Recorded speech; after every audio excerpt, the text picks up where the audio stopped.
This is one of those episodes that I finished and went, oh, another life-changing moment. I've been selfishly focused on trying to understand what I should do about being a parent with kids, girls growing up with not an addiction yet, but a lot of engagement in social media apps. And what do we do about TikTok and Instagram and Snapchat and all of these things? So I went hunting because I know every parent is probably feeling the same thing. Yeah. And I found Melanie Hempe, who's the visionary founder of ScreenStrong. I'll do a little intro, and then we've recorded this episode, and then I can give you a couple of, because I know what people are probably thinking, I'm not going to ban the phone. But wait, I wasn't either until the end of the episode. Melanie Hempe is the visionary founder of ScreenStrong, an organization dedicated to empowering parents to take control of screen use in their homes and foster healthier, more balanced lifestyles for their children. With a background in nursing and a deep commitment to family well-being, Melanie has become a leading advocate for reducing screen dependency and promoting real-life connections. Her journey began when she witnessed the negative impact of excessive screen time on her own family, i.e. her oldest son that nearly dropped out of college because he was addicted to one of the shoot-'em-up gaming, and she goes into the fact that she stuffed up her upbringing of that child, and that child also attests that he didn't like his upbringing either because of his addiction to gaming. And she has started ScreenStrong to provide resources, support, and practical solutions for other families facing similar challenges, which is pretty much nearly every family on the planet. And I got off the episode and I went, I think that's it. I think I'm done with wrestling and fighting with the girls on social media, seeing them anxious, depressed, having arguments with my wife about how we're going to stop it. How many hours is the right? Is it 2 hours? Is it 3 hours? Do we balance it with reading, or do we just go cold turkey and give them a flip phone? And I've left the episode going, I'm ready. I'm done. This is such an important episode because we always, my kind of friends and friendship circle always talk about the dinner of the future. So much of what you're talking about, I'm even thinking about in this context. Like, what kind of children do you want to have around your table in the future? You know, I want a child that's engaged, that's going to talk to me about their life and what's happening. And I just, you know, I have a genuine fear that technology is going to impact that so negatively. Let's get more of these topics flowing, and let's get into the episode, because this one's another one of those life-changing ones, and that's what makes me so excited. Awesome. Go have a listen.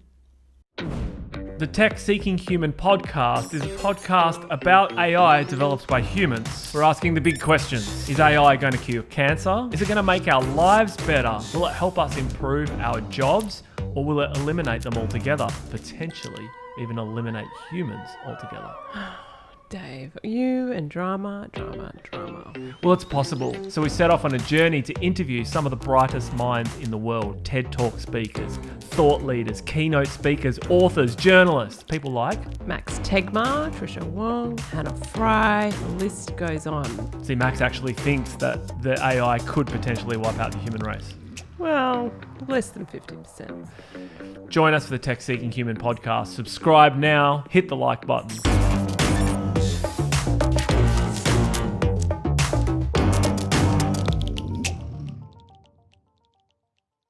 Melanie, it's so good to have you on the Tech Seeking Human podcast on a topic that when we first started the podcast, we had parents come up to us and they said, what are we going to do? What's going on with the screens and technology? How do we stop this monster, or how do we slow it down, and what advice and how many hours? And we didn't have any answers. And I found you. I'm so glad you found me. I found you in North Carolina. I found you in Charlotte, North Carolina. I said, that's Michael Jordan's territory. Yes, and we of course know people that know him from way back. But I don't mean to be sort of, giggling over here, but I'm going to help you today. I'm really going to help you figure out this screen thing. I hope so. And you're not going to be scared anymore, because everybody's scared and they're worried and they're fearful, and as they should be. But let's figure it out. We figured it out. I made every mistake in the book, and now I can help you figure it out. So. Well, they say you learn from your mistakes. What were the mistakes that you made that you learned from? So, yeah, I am a registered nurse, and retired now, actually, because I'm doing this full time, but we have 4 children, and our oldest son, that firstborn, right? The one you have to kind of practice on a little bit because you're not sure what you're doing. He was very addicted to video games all through middle school and high school, and we didn't even know that that was a thing. I never learned this in nursing school, that you could be addicted to an activity like a video game, but I learned later it's like gambling, right? So what happened was we had a lot of conflict in our home all through those wonderful middle school years and high school. And Adam slowly started mentally moving away from our family, right? And this is what happens to a lot of kids. They get all tied up in the virtual world, and it's like, Adam, come to dinner. Adam, come to your sister's birthday party. Adam, please come open your Christmas presents. He was detaching from us, and I couldn't figure it out. And at the time, my peers would say things like, well, aren't you really happy that he's in the basement playing and his game, and you know where he is, and he's not drinking and he's not doing drugs? And I thought, wow, the bar is really low, Yeah, wow. because he wasn't really engaging in our family much. And yet he was a good kid. He had straight A's. So I missed, because, as parents, a lot of times we use grades as a test if our kids are doing okay. And that's a really bad idea. So he went to college, and I was actually quite thrilled, and my husband and I, because our house was so much more peaceful once that happened. But we went to pick him up after his first year, and he looked like he was on drugs. And I asked him, because we went to his room, we packed him up, and something wasn't right, and he just looked terrible. He hadn't been sleeping, he hadn't had a shower in a week, he hadn't eaten, he hadn't been to classes, he said. And he said, Mom, I'm not on drugs. That video game did something to me. And at that moment, literally in the car driving home, it just hit me that we had a huge problem on our hands. And it was a screen addiction. And I didn't even know you could be addicted to screens.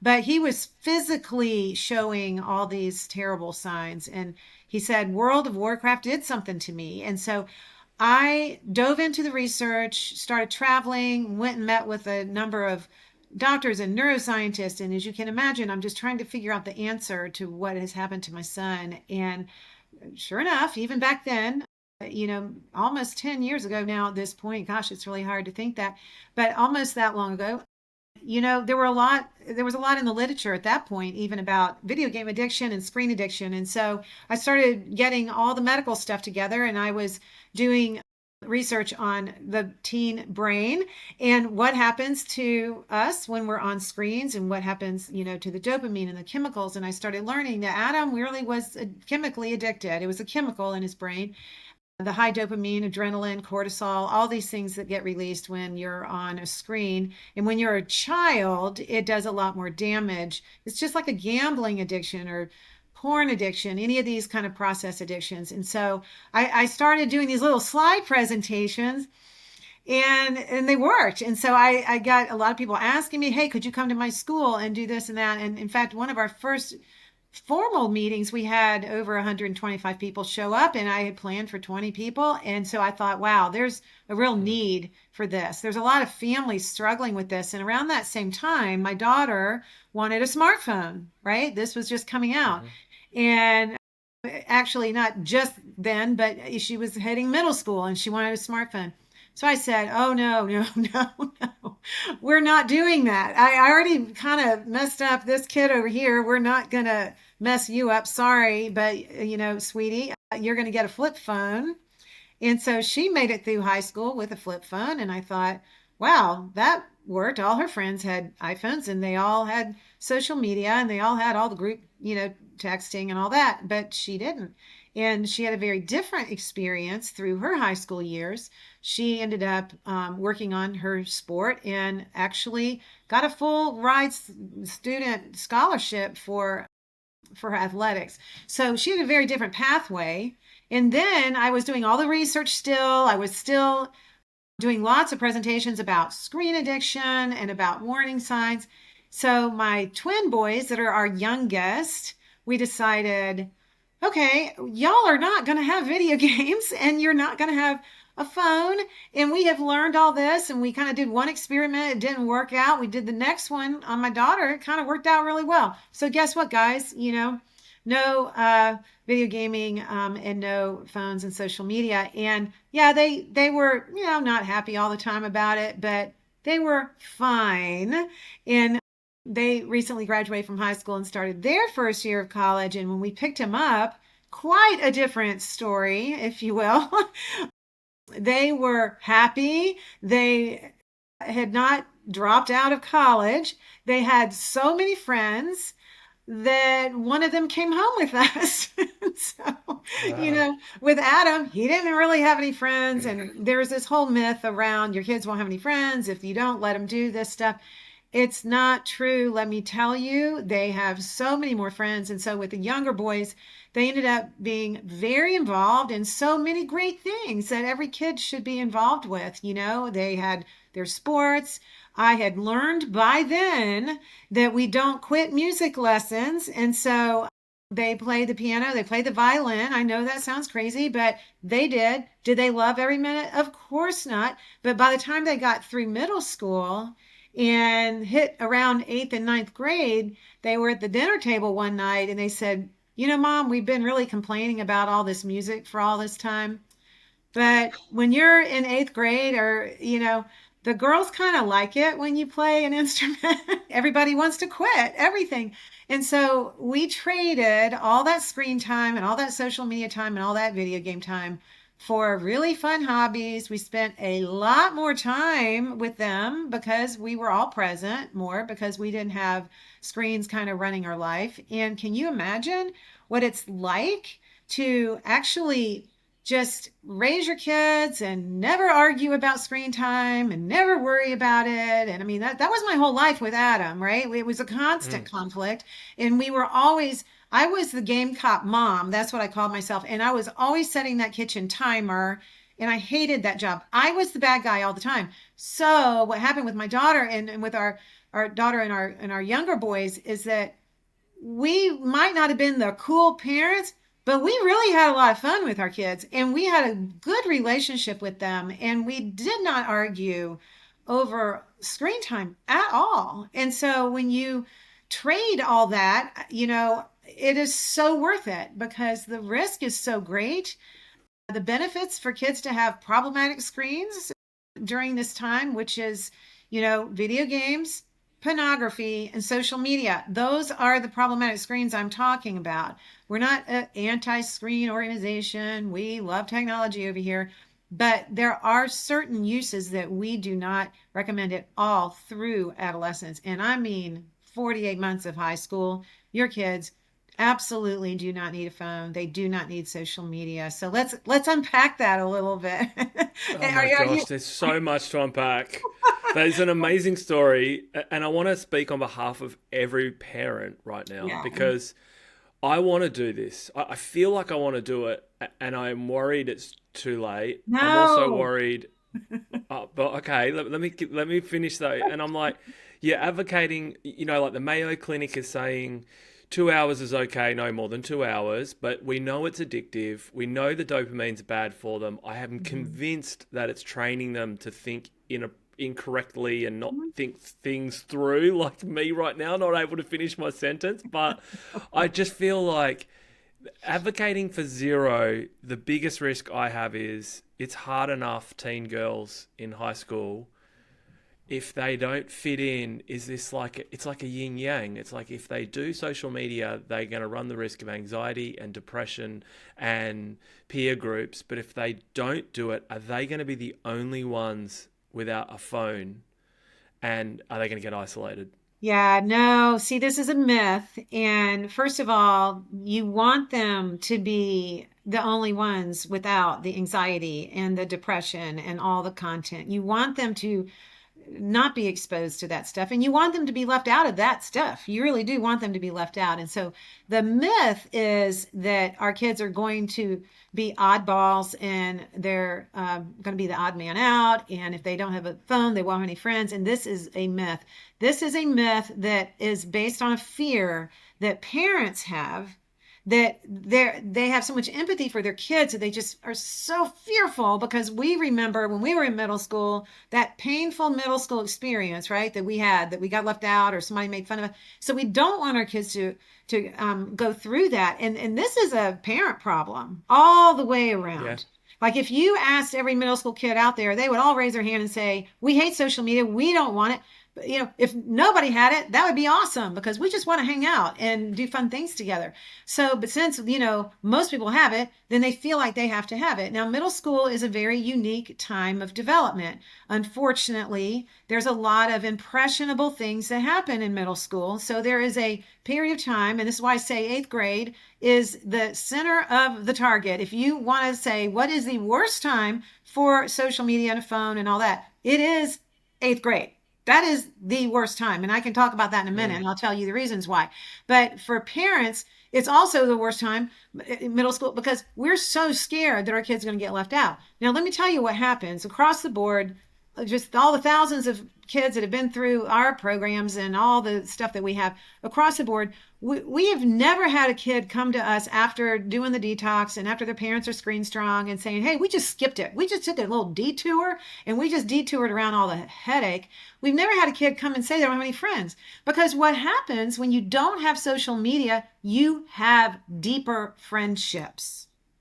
So think about it.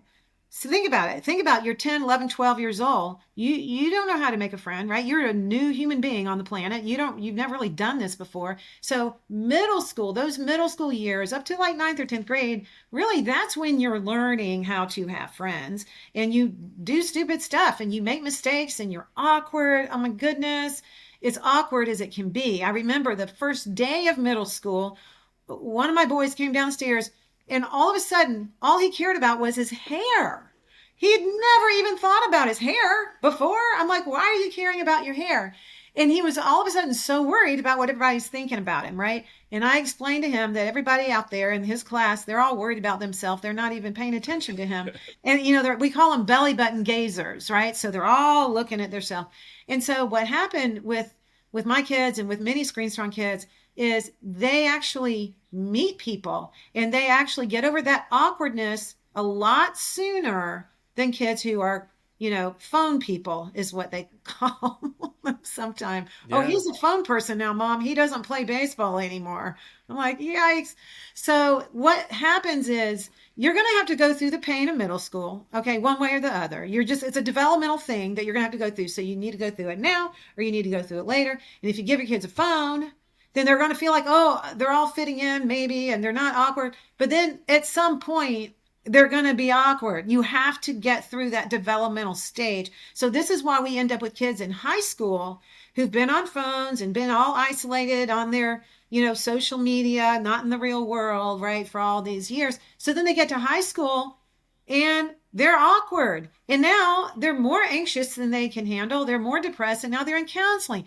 All they needed was to get through middle school without the crutch of the phone. They're going to have to, and let me tell you, learning it early, oh my gosh, sometimes it only takes a week or a month, and now you get over yourself, and now you're not so embarrassed, right? And so the way this happens, when you don't have a phone in middle school, guess what you have to do?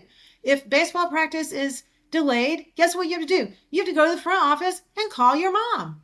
Well, when you go to the front office, you have to talk to the lady at the desk. And so when you talk to the lady at the desk, you get over your fear of talking to the lady at the desk, right? And so now you got some confidence. And it's like, hey, I can do that. I can talk to the lady at the desk. And now I can call my mom. And a lot of parents think that their kids' friends are going to make fun of them. I mean, well, first of all, if that's all you're getting made fun of for is because you don't have a phone, that's fine. I mean, that's not a character flaw, right? But again, back to the belly button gazer phase, kids are all just worried about themselves. They don't care.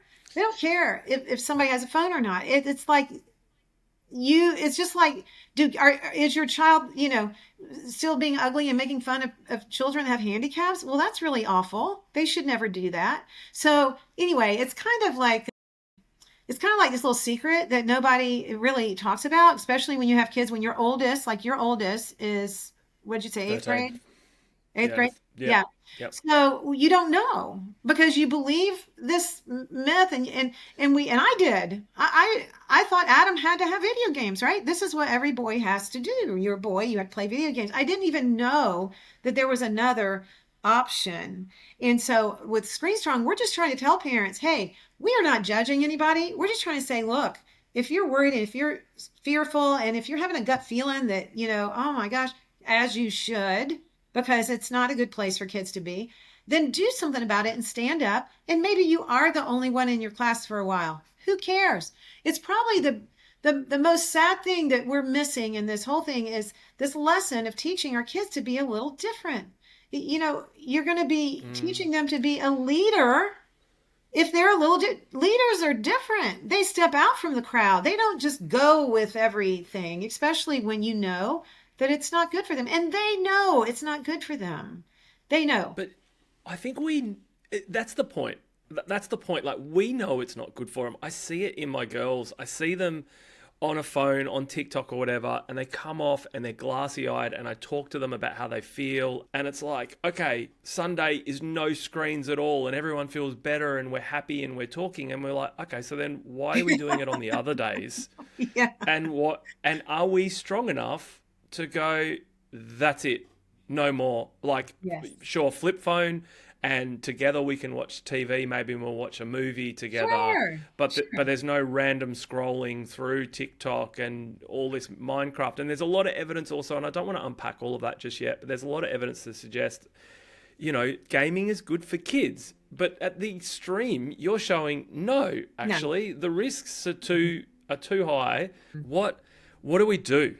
Yeah, I can tell And you. how do the kids take it? Yeah, I can tell you. So gaming is not good for kids. I don't care how you slice it. And you can go find studies to show anything you want. I can show you tons of studies that say, all the detrimental things that happen and the aggression with violent games. And games today are not what they used to be. Yep. We're not playing Pac-Man anymore. So most parents have no true. clue what their kids are playing. I did not. I can tell you 90% of the moms have no clue that there's a strip club in Grand Theft Auto. And if you have a 12-year-old, you better believe he knows about where that is. Like no parent really is in that world, right? And so our kids are being thrown. I call it the trash dump. It's like letting them play in the trash dump. There might be something good in the trash dump. You might find a half-eaten peanut butter sandwich, right? But that's really not where you want your kids to play. Right. So, Yep. and we're not talking about forever. I mean, sure, at some point they're going to do this, but we're talking about the teenage brain. And so when you think about this, that 90% of every adult addiction starts in the teenage years.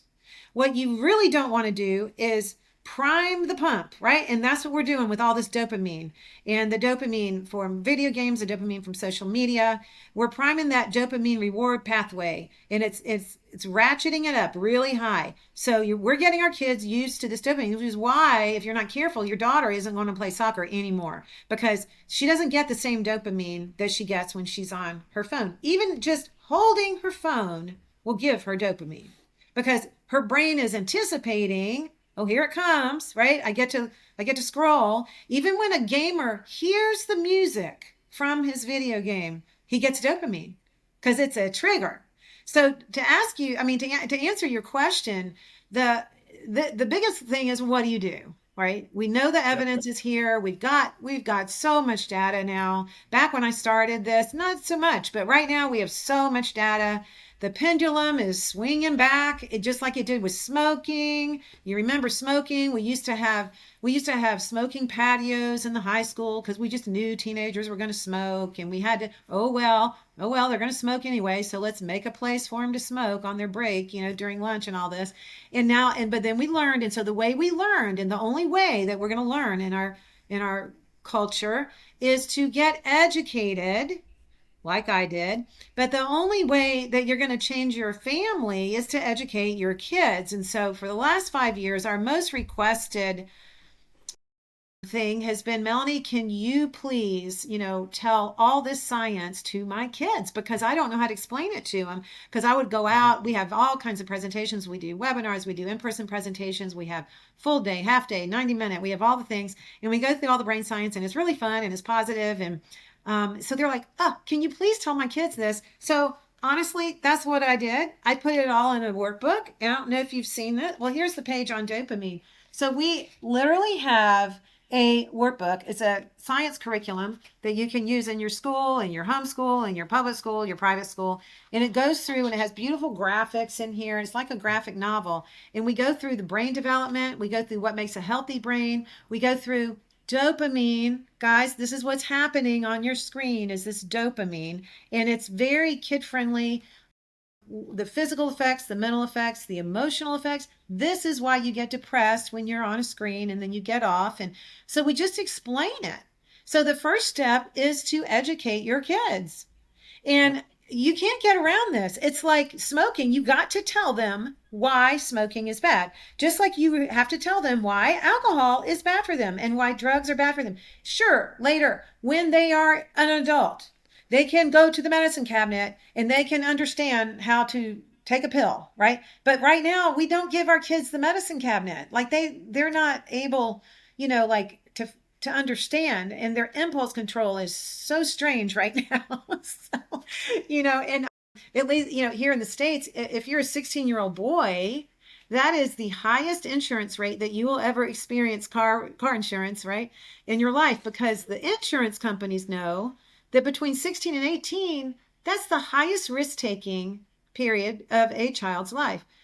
So then we give them social media. Bad idea. Yeah. And for your daughters, it's never too late. I would say now, summer, take a little vacation without the screens. Hey, guess what, girls?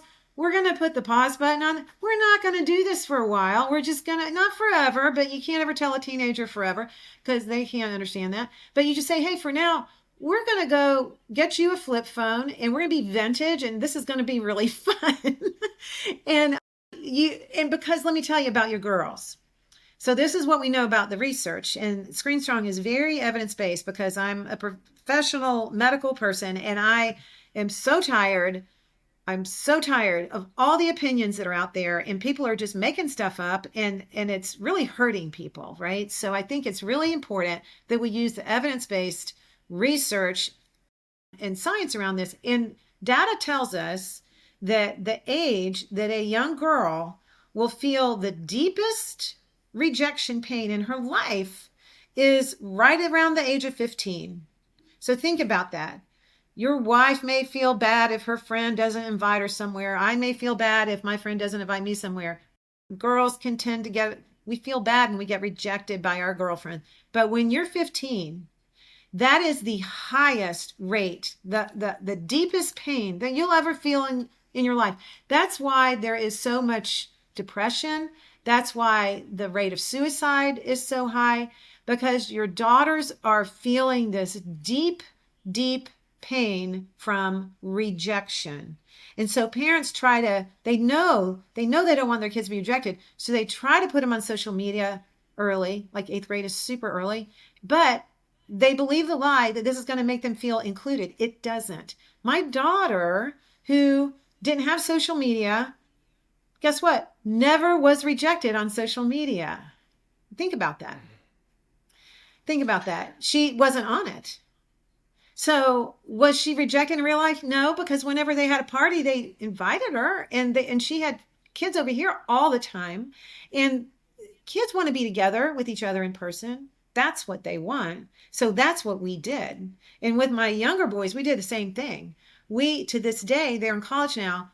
They're home for the summer. Every few nights, we have like 8 boys over here. In fact, I have boys coming over here. When my boys are in college, I'm like, oh, hey, Charles. He just comes in the back door. Their friends come over here all the time. They love our house because that's what we did all through their high school years. And I took all that money that you normally would spend on counseling like we did with Adam. And I bought groceries. And we had pizza and we made hamburgers and we have a fire pit and we just had so much fun. And so what I'm going to just say for you as a parent is you got to get educated. Your kids got to get educated. Yep. And then you got to have fun with your kids. You got to put this screen thing down. And then you start finding all these things that they love to do and make it a positive thing. And it's all about your attitude. It's all about the parent's attitude. I just really want to encourage you. This is the easiest thing that you will ever do. And I know it's so hard to believe that. Let me tell you what hard is. Hard is raising two teenage girls on social media. You've never done anything so hard in your life. That is hard. Can't wait. So you don't have to do that. And so you get to be a coach. This is what we tell parents. So I will suggest to you right now that you take this parenting hat right off and you put your coach's hat on. Now, what do? You're a coach. Your team is losing. What are you going to do? Are you going to ask your team, hey, team, what do you want to do? No. You're going to go get the research. You're going to get a new game plan. You're going to tell them, this is what I learned. This is why we lost this season, right? And this is what we're going to do different. And you're going to do it. And you're not going to apologize, and you're not going to get all up on their roller coaster and get all worried. You're going to be happy. And you're going to, if you were sitting right here, oh, this would be so fun. If you were at my desk here, I would help you figure it out by the time you left. And you got to change your game plan, right? And you got to quit being so scared of screens. You're spot on. Like every parent needs to hear this, because I think they're at the stage now where we know this is true. I got on this podcast thinking, oh, Melanie's going to be so extreme. No one's going to be able to follow this. But honestly, any parent would be listening to you now and going, okay, that's it. I think I'm done. And I was going to ask you, what should you do? 100% you need to educate. And I'm thinking through, like, parents have to educate themselves because they're addicted. They're sitting there on their phones. And the happiness of, like, you know, we had happy times of traveling through Japan. And because we couldn't connect to the internet, that's our happiest moment we had as a family, because we were on trains and we were discovering physical things and we were eating and we were like just going to theme parks, and it was ridiculous. And now I look back on it and I go, it felt like we went to another world. We did go to another world because we weren't on social media. We didn't disappear to a virtual world. We were physically present. And I said to you when I first started, we're moving back to Boston for a couple of years, because one of the reasons, aside from my work, is in this community, people let their kids walk to the shops to get ice cream and go play basketball, and there are basketballs on the basketball court and there are soccer balls on the soccer field, and the kids are polite and they're outdoors and they're walking around or they're skiing and they're doing family things. And I've come back to Australia and we're inside, probably because we were in COVID for longer than anyone in the world, and we've all got like not withdrawal, like we're like institutionalized, where we're now like we're stuck in houses and we're stuck on phones, and I see kids on phones 24/7. So like, Melanie, I'm on board. I'm getting your book. And we're going to learn. And I notice it's a book. It's a physical book. It's not a digital app. It is a book. And so when we first came out with this, we had the digital version because we were testing and beta testing. And once we got through all the testing, the first thing I did, of course, I always had intended to put it in a book. So we put it in this physical book. And let me show you. Kids love this. You will love this because you're going to learn so much. We have a parent version that's still digital, and we are going to be converting that. But this was my priority. My priority was to get this information in this book, so you can sit down with your kids and you can go through it. And guess what? The book is the bad guy now, not you. You're just going to the science, right? And there's a lot of doctors in here, and there's quotes, and there's research. And you're going to learn all about game hooks. Here's a whole chapter about game hooks. You're going to learn why you're addicted to your phone, why we're stuck, and what an addiction looks like, how it starts. There's everything that we took from our audience from all the years that I've done this. And we've covered about all we can think that everybody asked about. And guess what? We're doing one for elementary school. It should be out in the fall. I'm so excited about that one. So this is really fun. And let me tell you, it's 300 beautiful color pages. There are little quizzes in between each lesson, so it fits very nicely in a school curriculum. We have the lesson plans and the activity sheets. It's a full-on curriculum. Kidsbrainsandscreens.com is the website, and then we have ScreenStrong as the nonprofit, screenstrong.org. But let me tell you, the craziest thing, parents are telling us that their kids are walking around holding this book.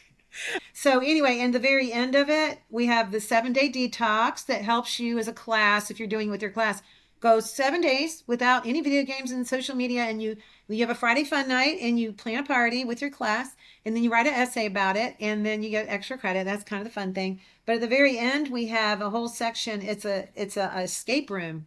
So it's at the very end, it's like puzzles. I can ask 2 questions for you. Is it available worldwide? Like, if you can tell my accent, we're in Australia, I'm going to go looking for it. I won't do it right now. But yes, just email us at team@screenstrong.org and we will get you fixed up. I want to tell you how powerful this is. Kids are really smart. And I don't know if you remember, but I remember back in middle school, I'm dating myself. We had presentations about smoking and whatnot, and they would bring these mannequins in with these weird fiberglass lungs, and they put the cigarette in. I don't know if you remember that. And then you would watch the lungs fill up and get black. And I would go home and, all our parents smoked back then. And I would say, Mom, you cannot smoke. And, I never smoked. And so there's a lot to be said for educating a kid early, which is why we're doing the elementary course as well, the little book for the elementary kids. But start talking about this early with your kids. So it's not something that you're so combative with by the time they get to middle school. You got to start talking about it early. But for your age girls, absolutely get this. Go over the facts. Debate it, talk about it, look it up, research it. It's that's what it's there for. But the medical references are on our website. You can go and get all the references for it. It's a very cool learning experience that you do together. Now, I will say that I really believe that parents, another big mistake they make is they treat their kids like equals. All right, this isn't a good idea. Mm-hmm. Developmentally speaking, kids need a parent. They don't need to be treated like equal, just like on your teams and your soccer teams. The players are not the coaches. The players need a coach. They need boundaries. They need rules. They need someone to help them do hard things, to build their core, to do things when they don't want to do things, right? That's how you build champions. So parents have to stop worrying so much about this disparity between their phone use and their kids' phone use. Now, I'm not saying that we use our phones all the time in front of our kids. That's not what I'm saying. And when my kids were in 3rd, 4th, 5th grade, before they started organized sports, I made a point when they came home from school, I shut my laptop lid and I left my phone in the car because I had no willpower. I could not look at my phone. So until dinner time, right? Until those few hours, those are such hard time, that time of day, I just read a book. I hung out with them outside. We went somewhere. We were always meeting friends out. And that's how I was teaching them how to have friends and how to be social. And so I will say that you have to reduce your use some around your kids. I totally agree with that. But I don't think it's good for parents to say, well, since I have social media, my kids have to have social media, because I get a lot of that too.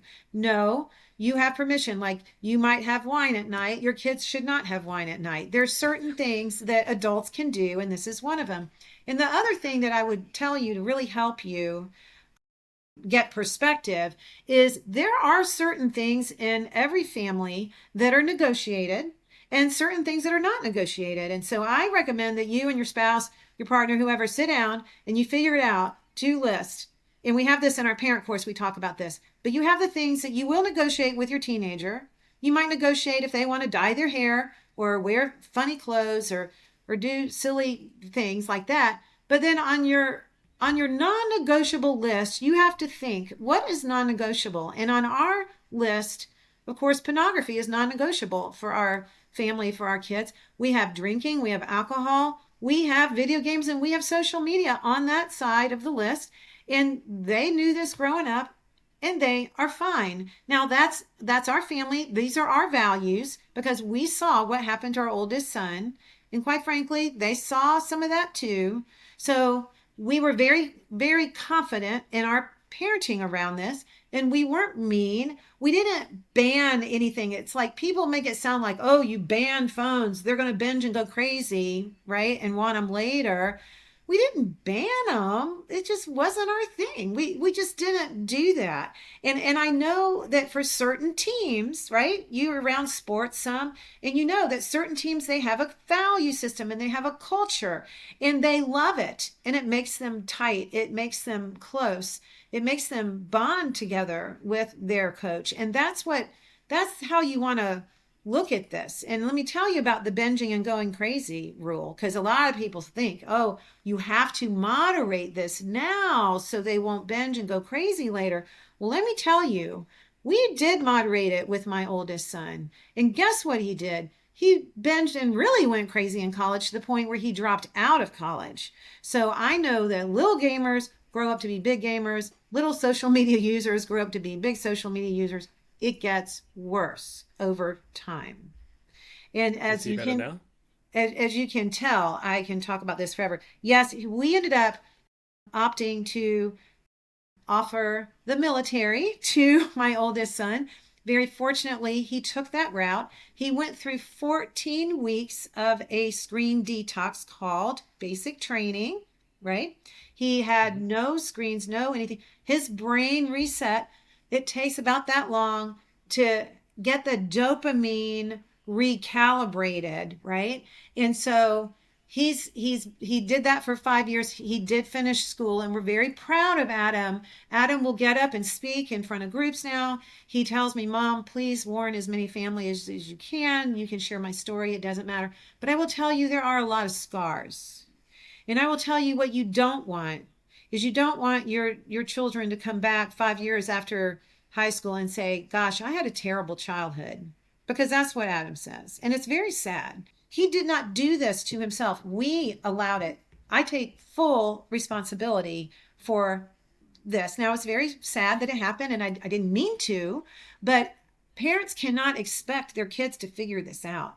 Your daughters cannot parent themselves around this. They cannot figure out how much is too much, what is this, what's not enough, whatever. And you, even with 2 hours a day, see, it's not a formula, because 2 hours of pornography is terrible. So that whole 2 hour rule, it's so frustrating for me, because parents like me, I didn't get it. I didn't understand that, because we tried to limit his time, right? So we thought that was the answer, but it's about time, but it's about content. And the third thing that it's about what your kids aren't doing instead, right? They should be loving to just go outside after dinner and kick the soccer ball around, right? You're making me think so hard about this, to the point where it's like, one of the things I was thinking about as a reward, it's like, if we go through this and our values are we're going to cut use of social media. And I was thinking about my daughter, and she loves building forts. She loves trampolines. Yes. And she likes climbing, and she wants gymnastics. And I said, when we move to America, I'll invest in a full gymnasium setup downstairs where you can have the mats and the climbing and the whatever. Yeah. And you're making me think about it to the point where it's like, you know what? I would even advocate to move house when I come home to ensure that they have enough space to play. Yes. To kick a football, to play basketball, to have a trampoline. And in the past, I've been reluctant, but now I'm just like, no, actually, you know what? If you need new coloring books, if you want to build things, if you want Lego, you can have all these things. I'll invest all the money that you want in that, because I don't have to buy the apps anymore. I'm so glad. And you don't have to pay for counseling. Okay. So this is what I tell my families when they're wondering what to do. Our budget, back in the day when I was doing all this when my kids were little, the budget was, if it's cheaper than a counseling visit or as much as a counseling visit, you can get it. I don't care what it is. Like, I'm not kidding. We went through so much pain with my oldest son. So we had a trampoline. We had the most incredible swings on our trees. We always have a fire pit. These things are not expensive. Let me tell you, they're priceless. Right? You made me remember when I lived in Boston, the house behind us, they had teenage girls. The girls had this most amazing circus swing set with trapeze, and we would watch them do flips and land on this big net. Yeah. And I remember going, that family's a little bit weird. They don't allow the kids to use social media. Yeah.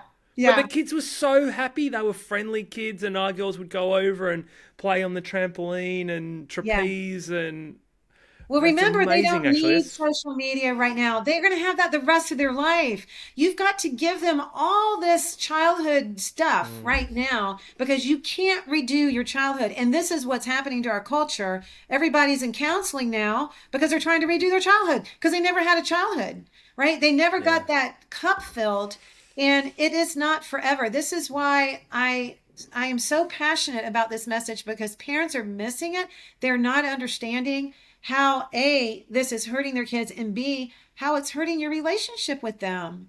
And my poor oldest son, Adam, he's like, Mom, we have no good memories. The only memories I have of growing up is you yelling at me for being on my screen too long. And that's about right, right? Because he was on his video games all the time. He told me he was learning code. He told me he was going to be a game designer.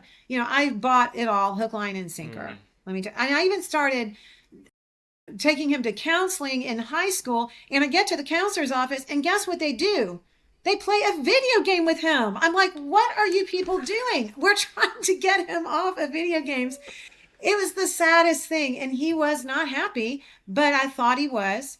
And I'll tell you right now, he has no friends from that period of his life because I kept thinking he had friends online, right? All his gaming friends, and you have listeners right now that are thinking with their boys, well, that's where all their friends, that's what their friends do. They're all playing video games. I am telling you right now, get your boys in the backyard with some soccer balls, get a fire pit. Let me tell you, it's the cheapest thing Yep. you can do. A And fire boys pit. love a Pete's right fire, right? Yeah.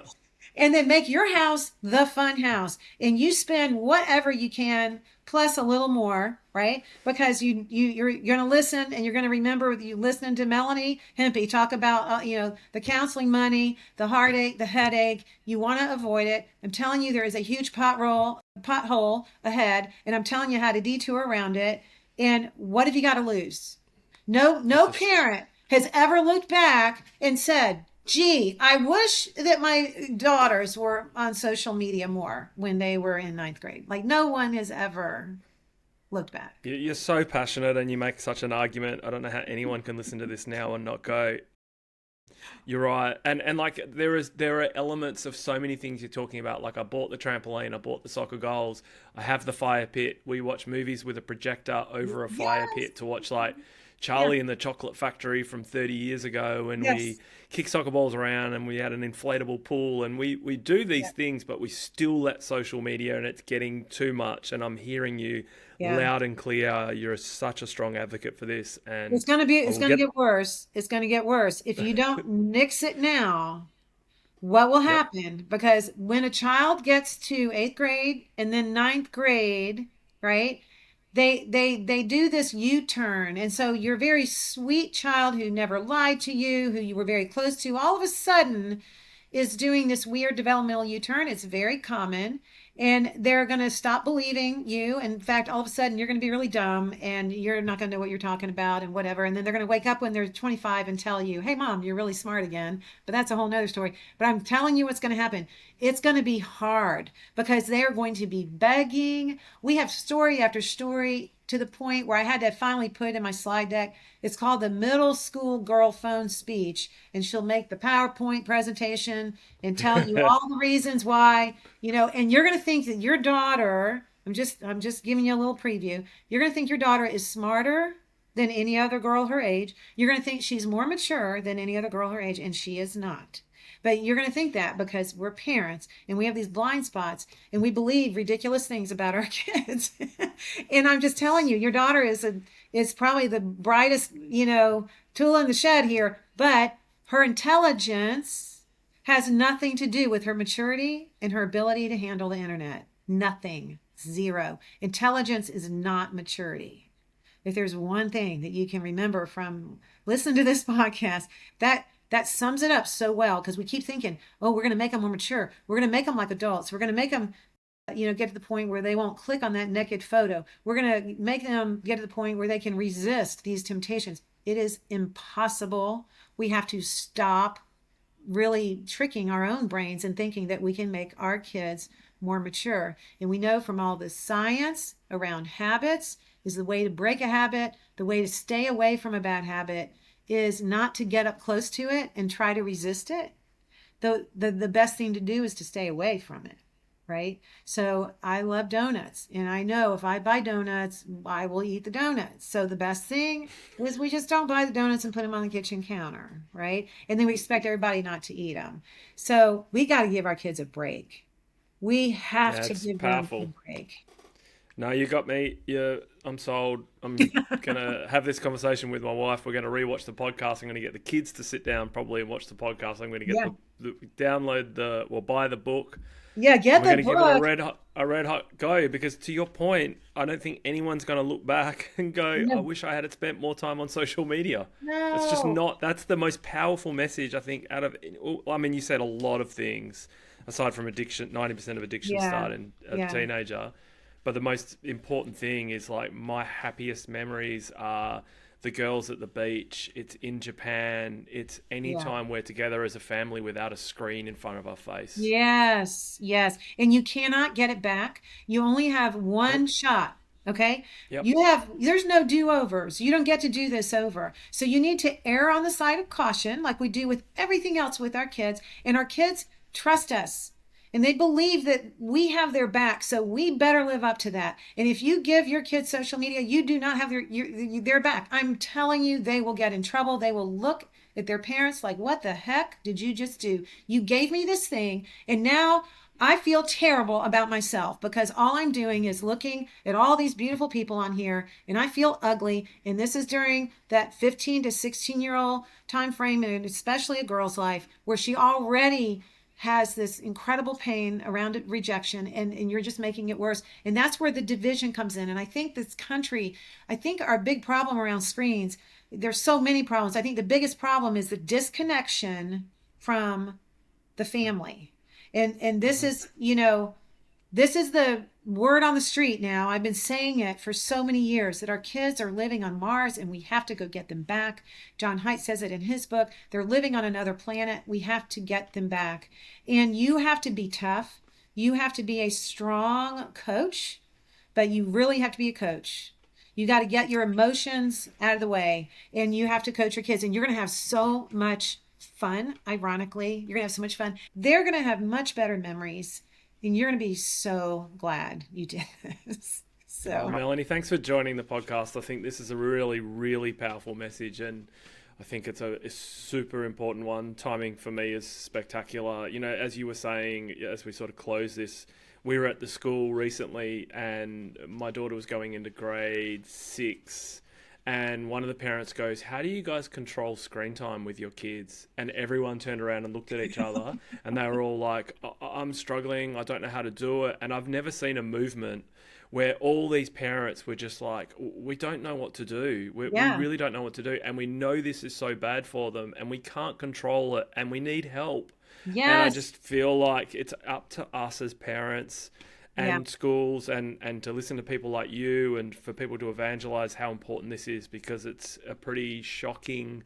And I've done other podcasts on this, but like social media is these companies are evil, and they're they're out for profit. They don't give a crap about how well the kids are raised. They know that it's causing anxiety and depression. They're not going to stop. We as parents have to stop. We have to protect our kids, and we can't worry about all those other companies right now because you don't have enough time.